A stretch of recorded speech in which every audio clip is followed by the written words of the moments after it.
당신은 누구요? 저는 정훈 씨 아내예요. 얘들이 그 증거예요. 비가 내리는 가을 저녁, 인적 드문 산자락 공동묘지에 검은 리무진 한 대가 멈춰 섰습니다. 차에서 내린 노인은 천천히 묘비들 사이를 걸어갔습니다. 그의 발걸음은 무겁고 굳어 있었습니다. 묘비 앞에 도착한 그는 손에 들고 있던 하얀 국화한 다발을 조심스럽게 내려놓았습니다. 묘비에 새겨진 이름, 고정훈, 향년 34세. 1년 전 오늘 교통사고로 세상을 떠난 외아들이었습니다. 노인이 묘비를 쓰다듬으려는 순간 멀리서 아기 울음소리가 들려왔습니다. 그는 고개를 돌렸습니다. 묘비 뒤편 어둠 속에서 누군가 움직이고 있었습니다. 가로등 불빛 아래 검은 옷을 입은 젊은 여자가 쌍둥이를 안고 흐느끼고 있었습니다. 노인이 다가가자 여자가 고개를 들었습니다. 눈가는 울어서 퉁퉁 부어 있었고 얼굴은 창백했습니다. 당신 누구요? 노인의 목소리는 차갑고 날카로웠습니다. 저는 최은아입니다. 여자의 목소리는 떨렸지만 또렷했습니다. 고정훈 씨의 아내였어요. 순간 정적이 흘렀습니다. 노인의 얼굴이 굳어졌습니다. 품에 안긴 쌍둥이가 계속 울어댔지만 두 사람은 서로를 뚫어지게 바라보고만 있었습니다. 무슨 소리요? 이 아이들이 증거예요. 여자는 떨리는 손으로 쌍둥이를 들어보였습니다. 정훈 씨의 아이들이에요. 노인의 눈빛이 흔들렸습니다. 하지만 곧 차갑게 굳어졌습니다. 또 이런 일이군. 그는 돌아서며 냉정하게 말했습니다. 가보시오. 여자의 다음 말이 그의 발걸음을 멈추게 했습니다. 정훈 씨는 사고로 죽은 게 아니에요. 이 놀라운 반전의 전체 이야기가 궁금하시다면 잠시만 구독 버튼을 눌러주세요. 평범해 보이는 사람들의 숨겨진 이야기를 매일 전해드립니다. 이제 1년 전 모든 것이 시작되던 그날로 돌아가 보겠습니다. 1년 전 가을밤 어두운 고속도로를 한 대의 검은 승용차가 달리고 있었습니다. 운전석에는 30대 초반의 남자가 앉아 있었습니다. 단정한 슈트 차림의 그는 핸들을 잡은 손에 힘을 주고 있었습니다. 아버지, 저 지금 가고 있어요. 그는 블루투스로 통화를 하고 있었습니다. 회사 비리 증거 드디어 확보했습니다. 오늘 밤 뵙겠습니다. 뒷좌석에서 여자의 목소리가 들려왔습니다. 정말 괜찮으세요? 위험할 수 있어요. 남자가 백미러로 뒤를 보았습니다. 20대 후반의 여자가 긴장한 표정으로 앉아 있었습니다. 괜찮아요, 은하 씨. 당신만 있으면 돼요. 남자가 미소를 지었습니다. 하지만 그 미소는 오래가지 못했습니다. 갑자기 백미러에 맹렬히 다가오는 트럭의 헤드라이트가 보였습니다. 뭐야? 쾅! 엄청난 충격과 함께 차가 앞으로 밀렸습니다. 남자가 필사적으로 핸들을 꺾었지만 소용없었습니다. 트럭은 계속해서 승용차를 밀어붙였습니다. 은하 씨, 안전벨트. 남자가 소리쳤습니다. 하지만 다시 한번 거대한 충격이 왔습니다. 차가 중앙 분리대를 들이받으며 전복되었습니다. 유리창이 산산조각 나고 금속이 찌그러지는 소리가 밤하늘에 울려 퍼졌습니다. 정훈 씨, 여자의 비명이 들렸습니다. 차에서 불길이 치솟기 시작했습니다. 트럭은 그대로 사라졌습니다. 고속도로에는 전복된 차와 흩어진 파편들만 남았습니다. 그리고 침묵. 다시 현재, 묘지. 고성민 회장은 여자를 돌아보았습니다. 그의 얼굴에는 복잡한 감정이 스쳐 지나갔습니다. 당신이 무슨 말을 하는 거요? 은하는 쌍둥이를 품에 꼭 안으며 말을 이었습니다. 저는 그날 차에 함께 있었어요. 트럭이 의도적으로 들이받았어요. 정훈 씨를 죽이려고요. 회장의 주먹이 떨렸습니다. 증거가 있소? 은하는 가방에서 낡은 사진 몇 장을 꺼냈습니다. 정훈과 함께 찍은 사진들이었습니다. 병원에서, 카페에서, 그리고 임신한 배를 쓰다듬는 정훈의 모습까지. 이게 다가 아니에요. 그녀는 또 다른 물건을 꺼냈습니다. 정훈의 명찰과 낡은 수첩이었습니다. 회장이 수첩을 받아들어 펼쳤습니다. 정훈의 필체가 보였습니다. 은하, 미안해. 당신을 위험에 빠뜨려서. 하지만 이건 끝내야 해. 아이들을 위해서라도. 회장의 손이 떨리기 시작했습니다. 그는 천천히 고개를 들어 은하를 바라보았습니다. 당신은 대체 누구요? 은하는 눈물을 닦으며 대답했습니다. 저는 간호사였어요. 정훈 씨를 그렇게 만났죠. 그리고 사랑하게 됐어요. 회장은 아무 말도 하지 못했습니다. 그는 다시 묘비를 바라보았습니다. 비는 계속 내리고 있었습니다. 유전자 검사를 하겠소. 그의 목소리는 여전히 차가웠습니다. 그 아이들이 정말 내 손자라면 그때 다시 이야기합시다. 회장이 돌아서서 걸어가기 시작했습니다. 은하는 그 뒷모습을 바라보며 쌍둥이를 더 꼭 안았습니다. 아이들은 여전히 울고 있었습니다. 기다릴게요. 그녀의 작은 목소리가 빗소리에 섞여 사라졌습니다. 리무진이 떠나간 후 은하는 다시 묘비 앞에 무릎을 꿇었습니다. 그녀는 쌍둥이에게 속삭였습니다. 지훈아, 지우야. 아빠한테 인사해. 우리 꼭 지켜낼 거야. 묘비 위로 빗물이 흘러내렸습니다. 하얀 국화 꽃잎들이 하나둘 떨어져 내렸습니다. 어둠 속에서 멀리서 누군가 이 장면을 지켜보고 있었습니다. 검은 우산을 쓴 남자의 실루엣이 나무 뒤에서 보였다가 사라졌습니다. 은하는 그것을 눈치채지 못했습니다. 그녀는 쌍둥이를 안고 천천히 일어났습니다. 작은 승합차로 걸어가면서 그녀는 뒤돌아보지 않았습니다. 하지만 그녀의 눈빛에는 결연함이 서려 있었습니다. 차가 떠나간 묘지는 다시 고요해졌습니다. 빗소리만이 정적을 깨뜨릴 뿐이었습니다.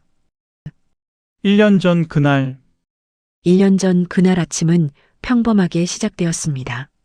고정우는 여느 때처럼 회사로 출근했습니다. 한성그룹 부회장실. 그는 34살의 나이에 이미 거대 기업의 핵심 경영진이었습니다. 하지만 그날 그의 마음은 무겁기만 했습니다. 책상 위에는 두꺼운 서류 뭉치가 놓여 있었습니다. 지난 6개월간 그가 몰래 모아온 것들이었습니다. 회사 내부의 비리 증거들, 횡령, 배임, 불법 계약, 그리고 그 중심에 있는 사람의 이름, 고민재, 그의 사촌 형이었습니다. 정우는 깊은 한숨을 내쉬었습니다. 검사 출신인 그에게 정의는 타협할 수 없는 것이었습니다. 설령 그것이 가족을 배신하는 일이라 해도 휴대폰이 울렸습니다. 은하였습니다. 오늘 저녁 조심하세요. 느낌이 안 좋아요. 문자 내용이었습니다. 정우는 쓸쓸하게 웃었습니다. 은하는 언제나 그의 안전을 걱정했습니다. 1년 전 병원에서 처음 만난 그날부터 지금까지. 괜찮아. 당신과 아기들 생각하면 힘이 나. 그는 답장을 보내고 서류 뭉치를 가방에 넣었습니다. 오늘 밤 아버지에게 모든 것을 보고할 것입니다. 그리고 은하와 함께 새로운 시작을 할 것입니다. 하지만 그는 몰랐습니다. 자신의 모든 움직임이 감시당하고 있다는 것을. 그날 오후 5시, 정우는 아버지에게 전화를 걸었습니다. 아버지, 오늘 밤 뵙겠습니다. 중요한 이야기가 있어요. 전화 너머로 고성민 회장의 목소리가 들려왔습니다. 무슨 일이냐? 회사 일입니다. 직접 뵙고 말씀드리겠습니다. 정우는 잠시 망설이다가 덧붙였습니다. 그리고 아버지께 소개해드릴 사람이 있어요. 회장은 잠시 침묵했습니다. 알겠다. 저녁 8시에 집으로 오너라. 전화가 끊어졌습니다. 정우는 창밖을 바라보았습니다. 가을 해가 지고 있었습니다. 그는 다시 은하에게 전화를 걸었습니다. 은하 씨, 준비됐어요? 전화 너머로 은하의 목소리가 들렸습니다. 평소보다 긴장되어 있었습니다. 네. 그런데 정훈 씨, 정말 괜찮을까요? 괜찮을 거예요. 아버지는 엄하시지만 정의로운 분이세요. 진실을 알면 이해하실 거예요. 정훈의 목소리에는 확신이 담겨 있었습니다. 하지만 그의 손은 미세하게 떨리고 있었습니다. 저녁 7시 정훈은 회사를 나섰습니다. 주차장에서 차에 시동을 걸 때 백미러에 낯선 차량이 보였습니다. 검은색 승용차였습니다. 하지만 그는 대수롭지 않게 여겼습니다. 은하의 원룸 앞에 차를 세웠습니다. 그녀가 나왔습니다. 배가 불러온 그녀는 조심스럽게 걸었습니다. 임신 7개월이었습니다. 쌍둥이라니 축복이에요. 정훈이 차 문을 열어주며 말했습니다. 은하가 미소를 지었지만 그녀의 눈빛에는 불안함이 어려 있었습니다. 차가 출발했습니다. 그들은 고속도로로 접어들었습니다. 회장의 저택은 도심에서 1시간 거리에 있었습니다. 뒷좌석에 앉은 은하가 조용히 말했습니다. 정훈 씨, 혹시 모르니까 이거 받아두세요. 그녀가 작은 USB를 건넸습니다. 뭔데요? 백업이에요. 혹시 모르니까요. 정훈은 고개를 끄덕이고 USB를 주머니에 넣었습니다. 그때는 그것이 얼마나 중요한 것인지 몰랐습니다. 밤이 깊어졌습니다. 고속도로는 한산했습니다. 정훈은 은하에게 말했습니다. 곧 다 끝나요. 그럼 우리 셋이서, 아니 5이서 평범하게 살 수 있어요. 그가 미소를 지을 때였습니다. 갑자기 뒤에서 맹렬한 속도로 다가오는 차량이 있었습니다. 대형 트럭이었습니다. 뭐야? 정훈이 백미러를 보는 순간 트럭이 그들의 차를 들이받았습니다. 쾅! 엄청난 충격에 차가 앞으로 튕겨나갔습니다. 은하 씨, 정훈이 소리쳤습니다. 그는 필사적으로 핸들을 잡았지만 트럭은 멈추지 않았습니다. 계속해서 밀어붙였습니다. 사고가 아니에요. 은하가 창백한 얼굴로 소리쳤습니다. 의도적이에요. 트럭이 다시 한번 충격을 가했습니다. 이번에는 더 강하게. 정훈의 차는 통제를 잃었습니다. 중앙 분리대를 향해 미끄러졌습니다. 쾅! 차가 분리대를 들이받으며 전복되었습니다. 유리창이 산산조각 났습니다. 금속이 찢어지는 소리가 밤하늘에 울려 퍼졌습니다. 정훈 씨, 은하의 비명이 들렸습니다. 정훈은 피를 흘리며 의식을 잃어가고 있었습니다. 하지만 그는 마지막 힘을 다해 뒤를 돌아보았습니다. 은하, 아기들, 괜찮아요. 저 괜찮아요.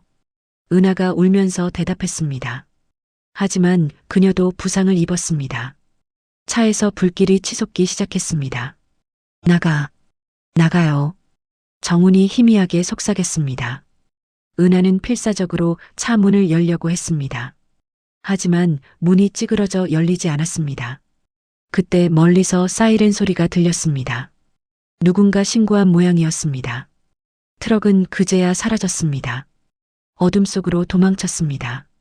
구급차가 도착했을 때 은하는 겨우 차에서 빠져나왔습니다. 하지만 정훈은 여전히 차 안에 갇혀 있었습니다. 불길이 커지고 있었습니다. 정훈 씨, 은하가 다시 차로 달려가려 했지만 구급대원들이 그녀를 막았습니다. 위험합니다. 안 돼요. 싫어요. 저 사람을, 제발. 은하가 울부짖었습니다. 하지만 소방관들이 도착하기 전에 차량이 폭발했습니다. 불길이 밤하늘을 붉게 물들였습니다. 은하는 그 자리에 주저앉았습니다. 그녀의 비명이 고속도로에 울려 퍼졌습니다. 하지만 아무도 그녀의 비명을 들어주지 않았습니다. 다음 날 아침 뉴스는 한성그룹 부회장 고정훈의 비보를 전했습니다. 졸음운전으로 인한 안타까운 사고라고 보도되었습니다. 하지만 진실을 아는 사람은 극소수였습니다. 그리고 은하는 병원 침대에서 홀로 눈물을 흘렸습니다. 뱃속의 쌍둥이는 무사했습니다. 하지만 그녀가 사랑한 사람은 더 이상 이 세상에 없었습니다. DNA는 거짓말 안 해. 묘지에서의 만남 다음 날 은하는 한성그룹 본사 앞에 서 있었습니다. 거대한 유리 건물이 가을 하늘을 찌를 듯 솟아 있었습니다. 그녀는 쌍둥이를 유모차에 태우고 심호흡을 했습니다. 검은 양복을 입은 비서가 다가왔습니다. 최은하 씨 맞으십니까? 네. 회장님이 기다리십니다. 은하는 유모차를 밀며 건물 안으로 들어갔습니다. 로비를 지나는 동안 사람들의 시선이 느껴졌습니다. 수군거리는 소리도 들렸습니다. 하지만 그녀는 고개를 들고 걸었습니다. 최상층 회장실. 문이 열리자 넓은 공간이 펼쳐졌습니다. 창 너머로 서울 시내가 한눈에 보였습니다. 회장 고성민이 책상 뒤에 앉아 있었습니다. 앉으시오. 그의 목소리는 여전히 차갑고 경계하는 듯 했습니다. 은하는 유모차를 옆에 두고 의자에 앉았습니다. DNA 검사는 언제 받을 수 있습니까? 회장이 서류를 내밀었습니다. 오늘 당장 가능하오. 하지만 그 전에 물어볼 게 있어. 그가 은하를 똑바로 바라보았습니다. 정훈이를 정말 사랑했소? 은하의 눈시울이 붉어졌습니다. 네. 온 마음을 다해 사랑했어요. 회장의 표정이 미묘하게 흔들렸습니다. 하지만 곧 다시 굳어졌습니다. 그럼 왜 진작 나타나지 않았소? 왜 1년이나 지나서? 은하는 잠시 망설였습니다. 무서웠어요. 저 같은 사람을 받아주실 리 없다고 생각했어요. 그리고 아이들이 태어날 때까지 기다렸어요. 그때 회장실 문이 열렸습니다. 40대 초반의 남자가 들어왔습니다. 단정한 슈트 차림에 카리스마 넘치는 외모. 고민재였습니다. 삼촌, 이게 무슨 일입니까? 민재가 은하를 보며 날카롭게 물었습니다. DNA 검사를 하려고 하네. 회장이 담담하게 대답했습니다. 민재의 얼굴이 굳어졌습니다. 말도 안 됩니다.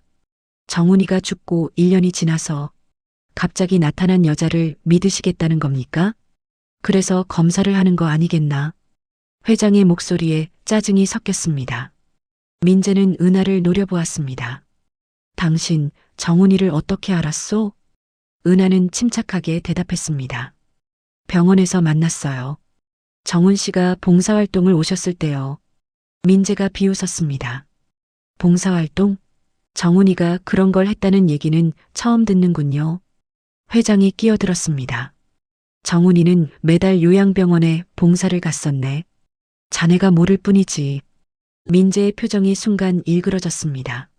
하지만 곧 평정을 되찾았습니다. 어쨌든 DNA 검사 결과가 나와봐야 알 수 있겠죠. 요즘 조작도 가능하다던데. 은하가 차분하게 말했습니다. 국제공인 기관에서 검사받겠어요. 조작 의혹이 없도록요. 회장이 고개를 끄덕였습니다. 좋소.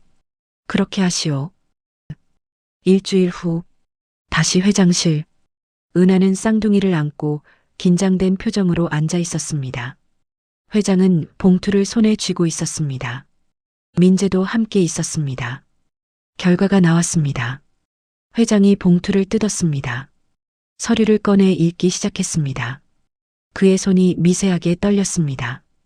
99.99% 일치. 생물학적 친손자 관계가 확실합니다. 회장실에 정적이 흘렀습니다. 민재의 얼굴이 창백해졌습니다. 삼촌, 이건 분명 조작입니다.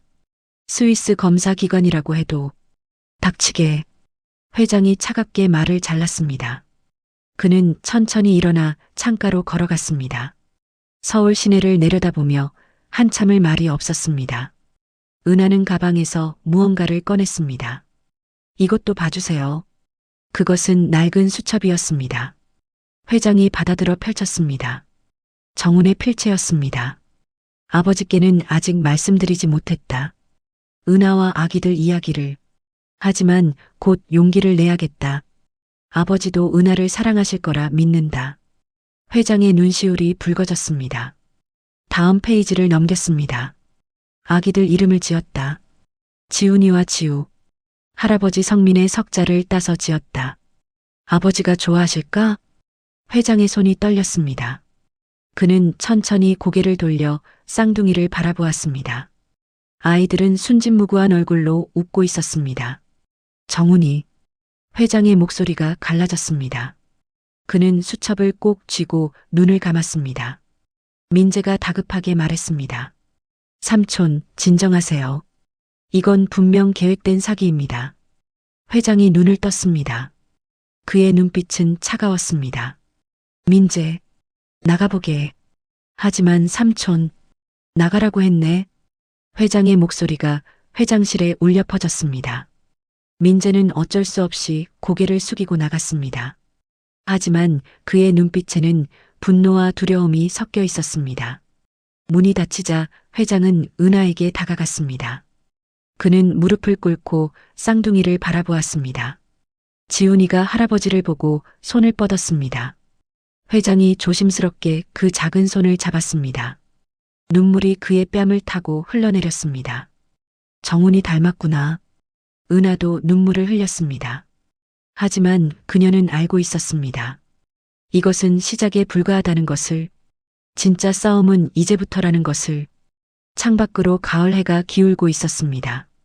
회장실 밖에서는 민재가 휴대폰으로 누군가와 통화하고 있었습니다. 계획을 앞당겨야겠어. 저 여자를 그냥 둘 수 없어. 그의 목소리는 낮고 위협적이었습니다. 숨겨진 과거. 2년 전 서울중앙지검 검사복을 입은 정훈이 서류를 들고 복도를 걸어가고 있었습니다. 그의 손에는 한성그룹 관련 내부 고발 문건이 들려 있었습니다. 누군가 익명으로 보낸 것이었습니다. 회사 자금 횡령 의혹, 허위 계약서 작성, 그리고 그 중심에 있는 이름 고민재. 정훈은 깊은 고민에 빠졌습니다. 조사를 시작하면 아버지와 정면으로 충돌하게 될 것입니다. 하지만 검사로서 정의를 외면할 수는 없었습니다.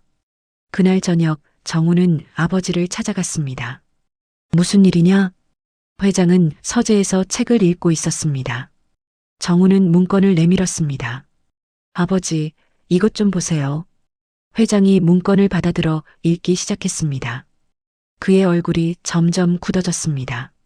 이게 뭐냐? 회사 내부 고발입니다. 민재 형이 회사 자금을 빼돌리고 있다는. 말도 안 되는 소리. 회장이 책상을 내리쳤습니다. 민재가 왜 그런 짓을 하겠느냐? 이건 누군가 우리 가문을 모함하려는 거다. 하지만 증거, 조작된 증거일 수도 있지 않느냐? 회장의 목소리가 커졌습니다. 정훈아, 넌 검사다. 하지만 그 전에 이 집안의 아들이다. 가족을 배신할 셈이냐? 정훈은 입술을 깨물었습니다. 저는 정의를 배신할 순 없어요. 그럼 이 집안을 배신하겠다는 거냐? 두 사람은 서로를 노려보았습니다. 팽팽한 긴장감이 흘렀습니다. 마침내 정훈이 입을 열었습니다. 검사직을 사퇴하겠습니다. 회장이 놀라며 물었습니다. 뭐라고? 대신 회사로 들어가겠습니다. 부회장 자리를 주세요. 회장은 이해할 수 없다는 표정이었습니다. 갑자기 왜? 정훈이 결연한 눈빛으로 대답했습니다. 안에서 바로잡겠습니다. 아버지. 3개월 후 한성그룹 부회장으로 취임한 정훈은 회사 내부를 조사하기 시작했습니다. 하지만 민재는 교묘했습니다. 모든 증거를 철저히 숨기고 있었습니다. 어느 날 정훈은 과로로 쓰러졌습니다. 비서가 급히 그를 병원으로 데려갔습니다. 강남의 한 대형 병원. 응급실에서 처치를 받은 정훈은 입원실로 옮겨졌습니다. 그곳에서 그는 은하를 처음 만났습니다. 안녕하세요. 담당 간호사 최은하입니다. 젊은 여자가 미소를 지으며 인사했습니다. 단정한 간호사복 차림의 그녀는 어딘가 다른 분위기를 풍겼습니다.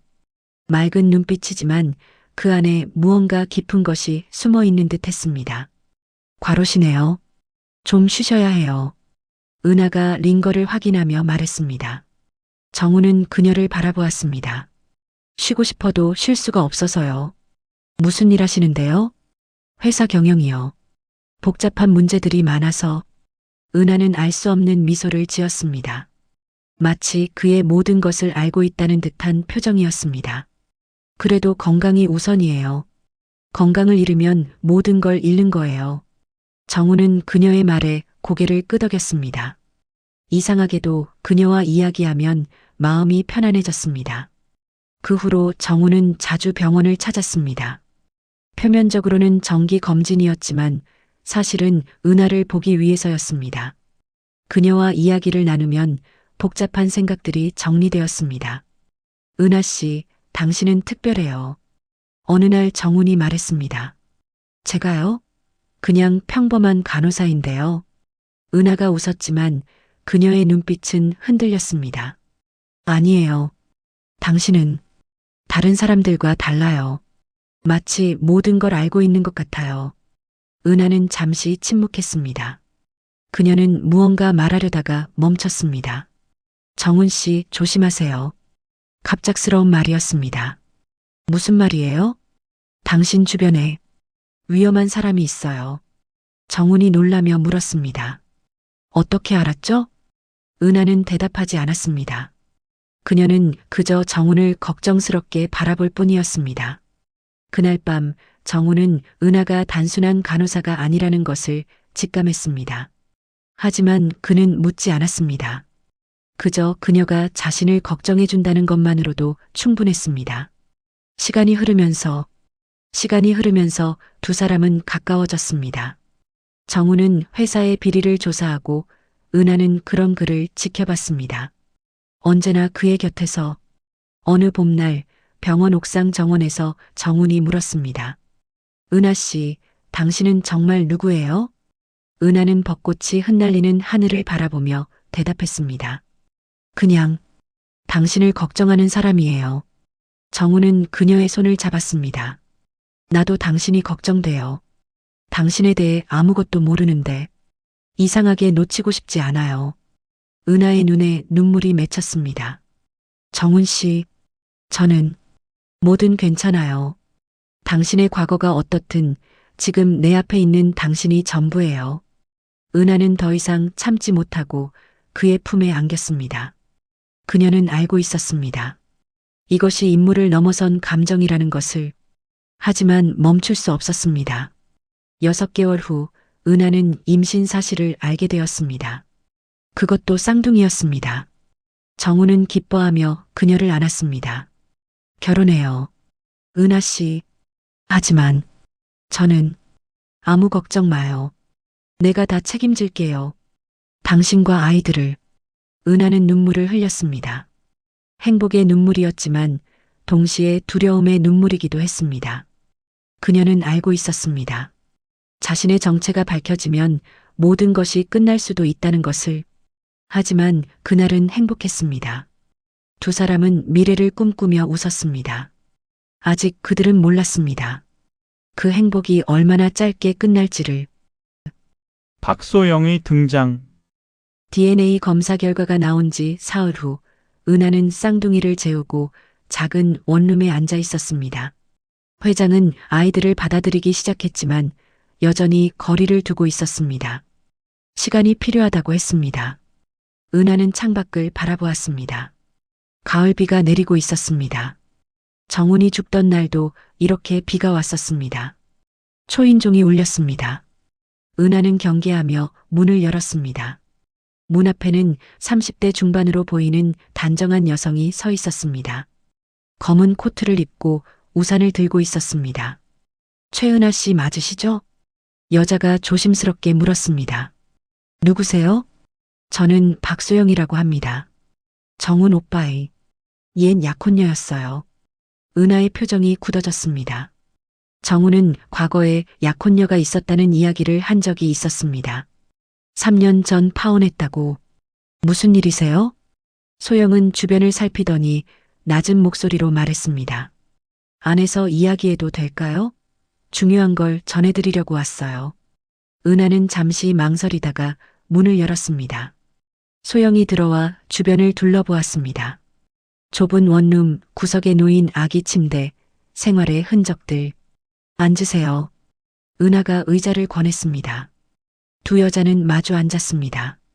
어색한 침묵이 흘렀습니다. 소영이 먼저 입을 열었습니다. 정훈 오빠가 당신 이야기를 했어요. 은하가 놀라며 물었습니다. 언제요? 죽기 3일 전이었어요. 오빠가 절 찾아왔어요. 소영의 눈에 슬픔이 서렸습니다. 3일 전 회상, 소영의 사무실, 정훈이 급하게 들어왔습니다. 그의 얼굴에는 긴장감이 가득했습니다. 소영아, 부탁이 있어. 오빠 무슨 일이에요? 소영이 놀라며 일어섰습니다. 정우는 작은 USB를 꺼내 그녀에게 건넸습니다. 이걸 맡아줘. 그리고 만약 내게 무슨 일이 생기면. 무슨 소리예요? 무슨 일이 생긴다니? 정훈이 그녀의 손을 잡았습니다. 은하라는 사람을 찾아줘. 최은하. 그리고 이걸 전해줘. 오빠. 소영의 목소리가 떨렸습니다. 그리고 이것도 전해줘. 미안하다. 끝까지 지키지 못해서. 하지만 당신과 아이들을 사랑한다고. 소영은 눈물을 흘렸습니다. 오빠, 대체 무슨 일인데요? 정우는 쓸쓸하게 웃었습니다. 내가 사랑하는 사람들을 지키려다 보니 위험한 일에 말려들었어. 하지만 후회는 안 해. 그가 문으로 향하며 마지막으로 말했습니다. 소영아, 항상 고마웠어. 좋은 사람 만나서 행복해. 다시 현재. 은하의 원룸. 그게 오빠를 본 마지막이었어요. 소영이 눈물을 닦으며 말했습니다. 은하도 눈물을 참지 못했습니다. 소영은 가방에서 USB를 꺼내 은하에게 건넸습니다. 이거 받으세요. 은하가 떨리는 손으로 USB를 받았습니다. 이게 뭔가요? 오빤 말하지 않았어요. 하지만 중요한 거라고 했어요. 당신이 알아야 할 진실이 담겨 있다고. 은하는 노트북을 켜고 USB를 연결했습니다. 여러 개의 폴더가 나타났습니다. 회계장부, 계약서, 녹음 파일들. 그녀가 첫 번째 폴더를 열었습니다. 한성그룹의 비자금 조성 내역이었습니다. 수백억 원이 빠져나간 기록들. 그리고 모든 거래의 중심에 있는 이름 고민재. 이게. 은하가 숨을 삼켰습니다. 다음 폴더에는 녹음 파일이 있었습니다. 재생 버튼을 눌렀습니다. 민재의 목소리가 들려왔습니다. 정훈이가 눈치챘어. 조심해야 해. 다른 남자의 목소리가 대답했습니다. 어떻게 할까요? 제거해야지. 영원히. 은하의 얼굴이 창백해졌습니다. 소영도 충격을 받은 표정이었습니다. 저건 살인 모의잖아요. 은하는 계속해서 파일들을 열었습니다. 정훈이 6개월 동안 모은 증거들이었습니다. 허위 계약서, 뇌물수수 내역, 탈세 증거들. 마지막 폴더의 이름은 은하에게였습니다. 은하가 클릭하자 동영상 파일이 재생되었습니다. 화면에 정훈의 얼굴이 나타났습니다. 그는 피곤해 보였지만 눈빛만은 또렷했습니다. 은하, 이 영상을 보고 있다면 나에게 무슨 일이 생긴 거겠지. 은하의 눈에서 눈물이 흘러내렸습니다. 미안해. 당신을 위험에 빠뜨려서. 하지만 이건 끝내야 했어. 민재 형의 비리를 막지 않으면 회사가, 아버지가 무너질 거야. 정훈이 잠시 말을 멈췄다가 계속했습니다.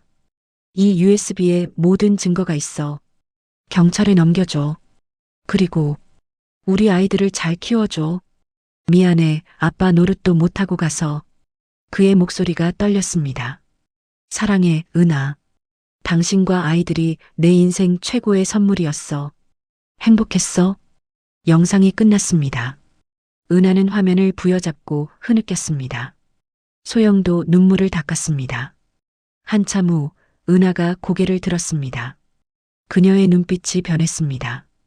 슬픔이 아닌 결연함이 서려 있었습니다. 이걸 회장님께 보여드려야 해요.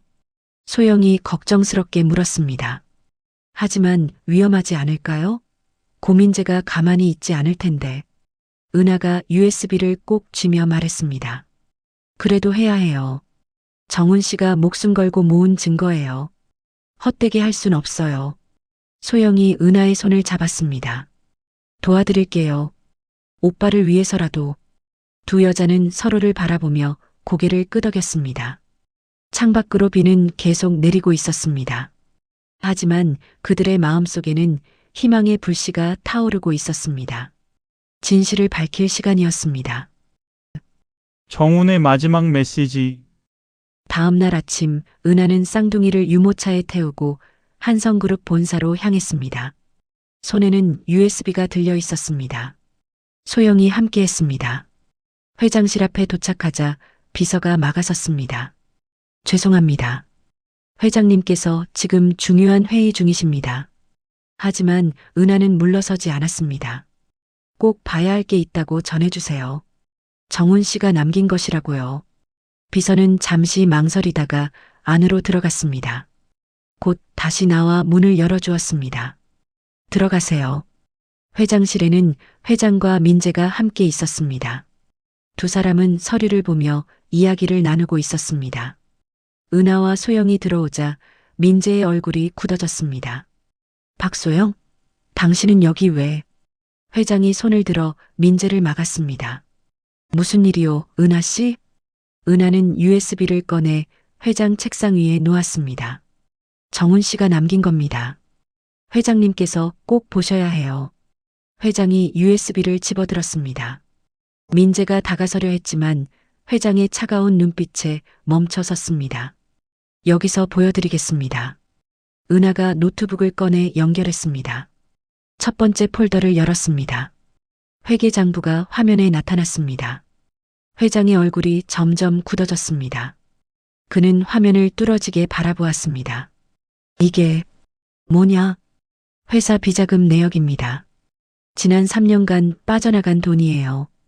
은하가 스크롤을 내렸습니다. 수백억 원의 거래 내역들, 그리고 모든 거래를 승인한 서명 마이너스 고민재. 민재가 다급하게 말했습니다. 삼촌, 이건 조작입니다. 저는 그런 적 없어요. 하지만 회장은 대답하지 않았습니다. 그는 계속해서 화면을 응시했습니다. 은하가 다음 파일을 재생했습니다. 녹음 파일이었습니다. 민재의 목소리가 회장실에 울려 퍼졌습니다. 정훈이가 눈치챘어. 증거를 모으고 있어. 어떻게 할까요? 제거해야지. 사고로 위장해서. 회장실에 정적이 흘렀습니다. 민재의 얼굴이 창백해졌습니다. 삼촌, 이건 누군가 제 목소리를 흉내낸 거예요. 회장이 천천히 고개를 돌려 민재를 바라보았습니다. 그의 눈빛은 얼음처럼 차가웠습니다. 민재야, 삼촌, 제 말을 믿어주세요. 은하가 마지막 파일을 클릭했습니다. 은하에게라는 제목의 동영상이었습니다. 화면에 정훈의 얼굴이 나타났습니다. 회장의 몸이 굳어졌습니다. 아버지, 이 영상을 보고 계신다면 제게 무슨 일이 생긴 겁니다. 정훈의 목소리가 회장실을 채웠습니다. 죄송합니다, 아버지. 말씀드렸어야 했는데. 민재 형의 비리를 알게 된 후로 혼자 증거를 모았습니다. 아버지께 걱정을 끼치고 싶지 않았어요. 회장의 눈에서 눈물이 흘러내렸습니다. 이 USB에 모든 증거가 있습니다. 횡령, 배임, 그리고 저를 제거하려는 계획까지요. 정훈이 잠시 숨을 고르고 계속했습니다. 아버지, 제가 검사를 그만두고 회사에 들어간 이유를 아시나요? 밖에서 아버지와 싸우고 싶지 않았어요. 안에서 아버지를 도와 회사를 바로잡고 싶었습니다. 회장의 어깨가 떨렸습니다. 그리고 은하를 소개해드리지 못해 죄송합니다. 시간이 부족했어요. 하지만 그녀는 제 인생 최고의 선물이었습니다. 부디 그녀와 제 아이들을 받아주세요. 정훈의 목소리가 떨렸습니다. 사랑합니다, 아버지. 항상 자랑스러운 아들이고 싶었어요. 영상이 끝났습니다. 회장은 책상에 손을 짚고 고개를 숙였습니다. 그의 어깨가 격하게 흔들렸습니다. 울음을 참고 있는 것이었습니다. 정훈아. 회장의 목소리가 갈라졌습니다. 미안하다. 아버지가 미안하다. 그때 민재가 갑자기 움직였습니다. 그는 노트북을 낚아채려 했습니다. 하지만 은하가 더 빨랐습니다.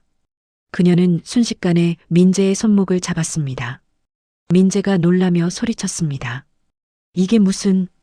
은하의 눈빛이 변했습니다. 더 이상 연약한 여자가 아니었습니다. 차갑고 날카로운 전문가의 눈빛이었습니다.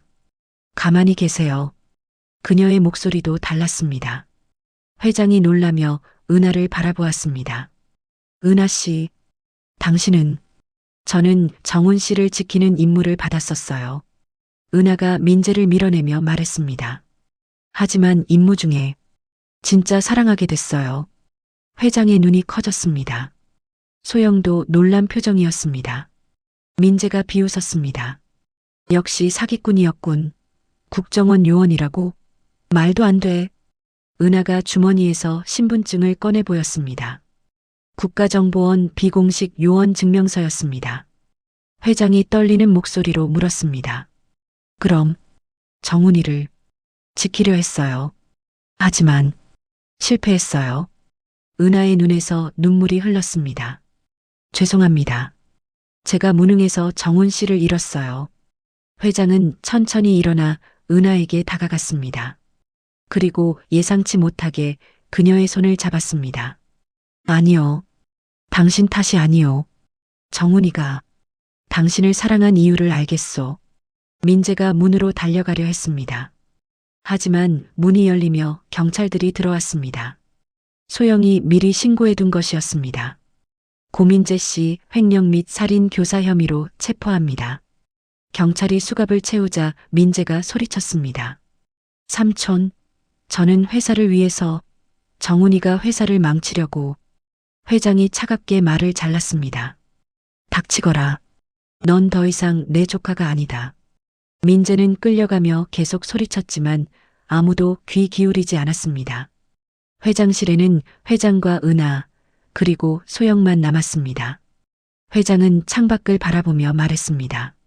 정훈이가 나보다 훨씬 훌륭한 사람이었구나. 은하가 다가가 말했습니다. 정훈 씨는 아버지를 자랑스러워했어요. 항상 말했어요. 아버지처럼 강하고 정의로운 사람이 되고 싶다고.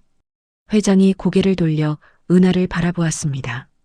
은하 씨, 아니, 이제 며느리라고 불러도 되겠소? 은하의 눈에서 눈물이 흘렀습니다. 회장이 계속 말했습니다. 정훈이가 사랑한 사람이라면 내 가족이요. 당신과 아이들을 제대로 지키겠소. 감사합니다, 아버님. 은하가 처음으로 회장을 아버님이라 불렀습니다. 회장의 얼굴에 쓸쓸한 미소가 번졌습니다. 진실의 폭풍. 민재가 체포된 지 이틀 후 회장은 은하를 다시 회장실로 불렀습니다. 그런데 그곳에는 낯선 남자가 앉아 있었습니다. 50대 후반으로 보이는 남자였습니다.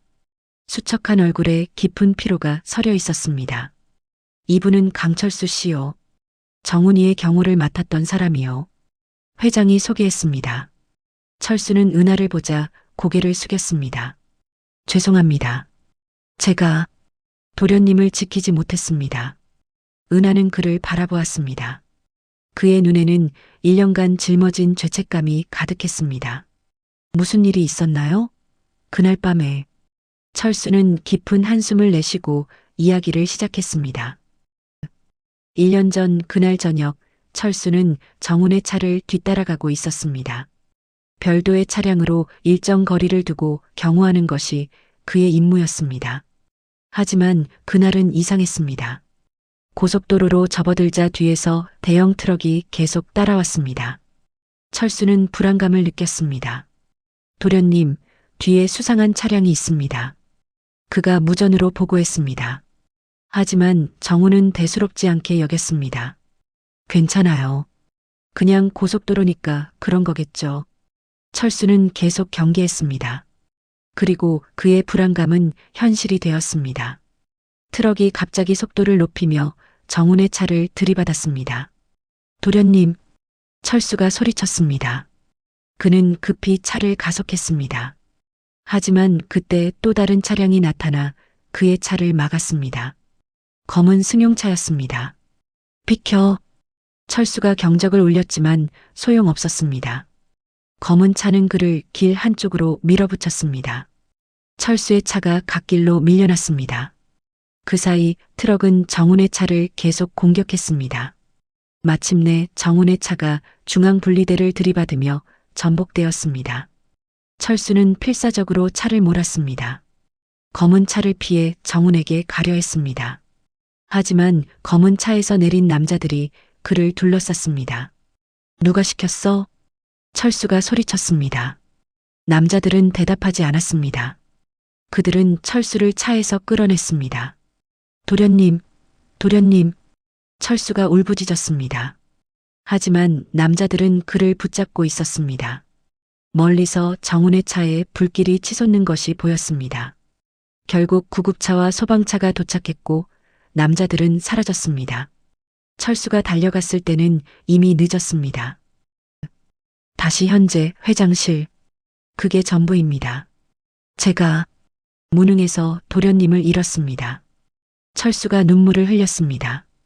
은하도 눈시울이 붉어졌습니다. 그 검은 차의 남자들, 누가 보낸 건지 아십니까? 회장이 물었습니다. 철수가 고개를 끄덕였습니다. 조사해봤습니다. 민재 부회장이 고용한 청부업자들이었습니다. 회장의 주먹이 떨렸습니다. 증거가 있소? 철수는 휴대폰을 꺼내 사진을 보여주었습니다. 민재가 그 남자들과 만나는 사진이었습니다. 돈 봉투를 건네는 장면도 있었습니다.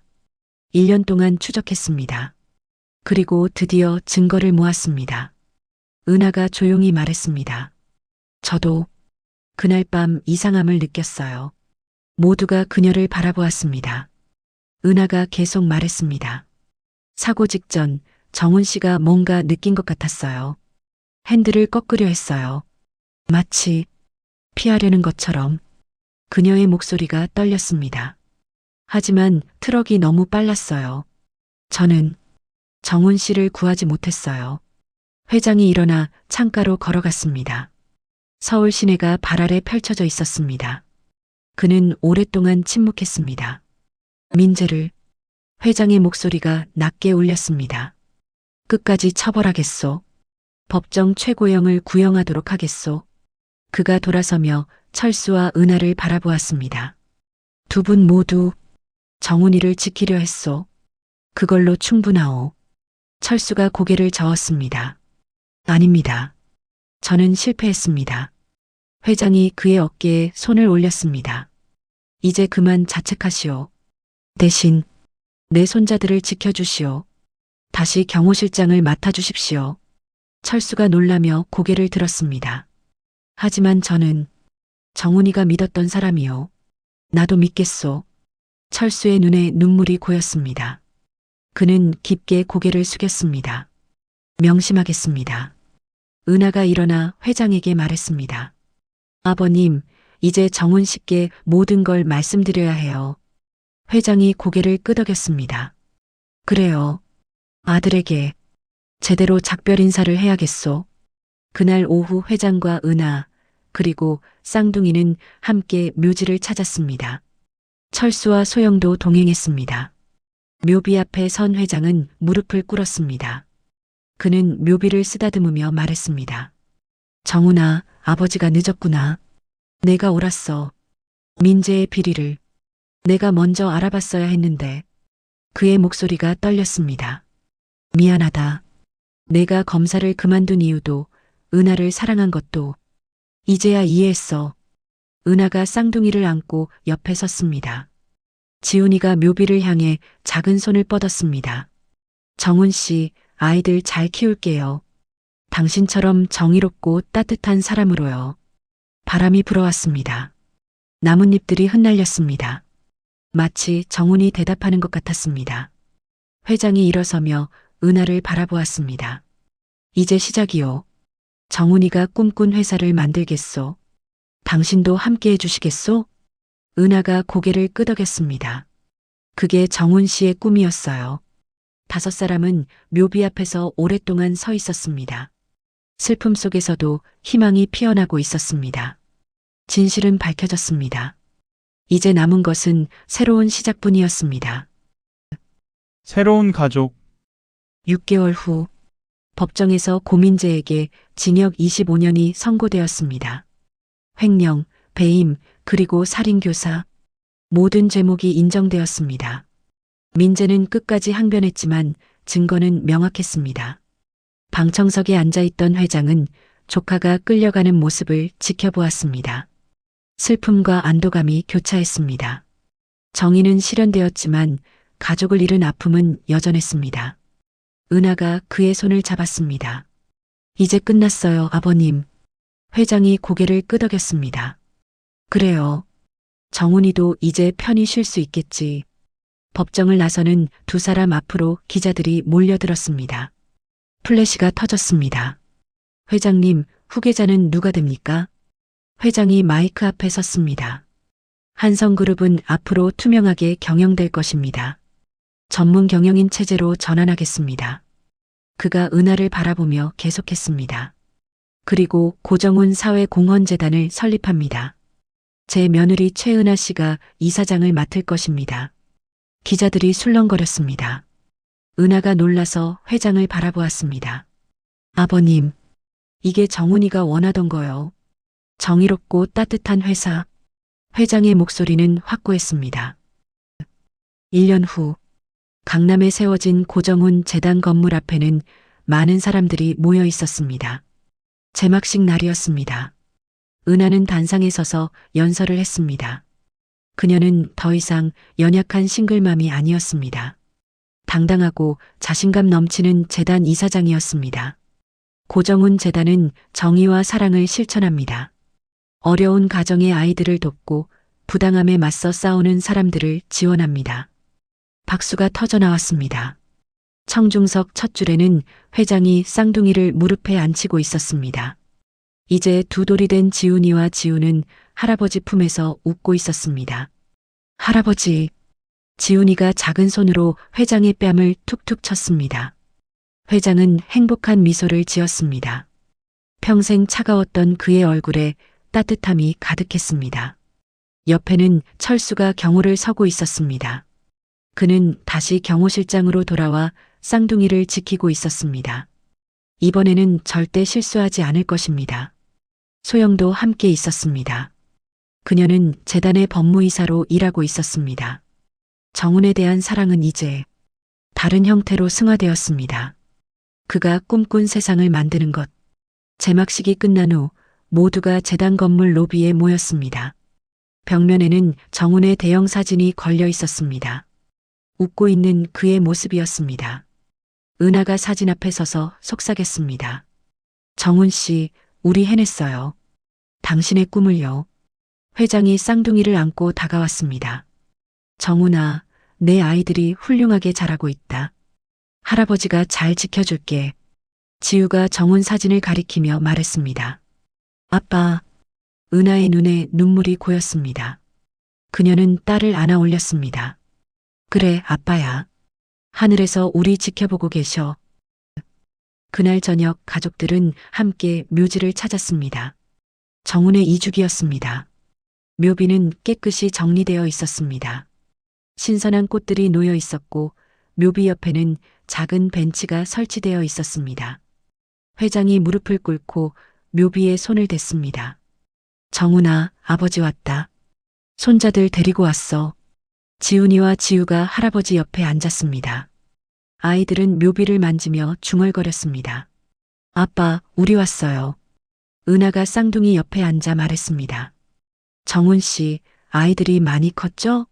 지훈이는 당신 닮아서 정의감이 강해요. 지우는 따뜻한 마음씨를 닮았고요. 회장이 덧붙였습니다.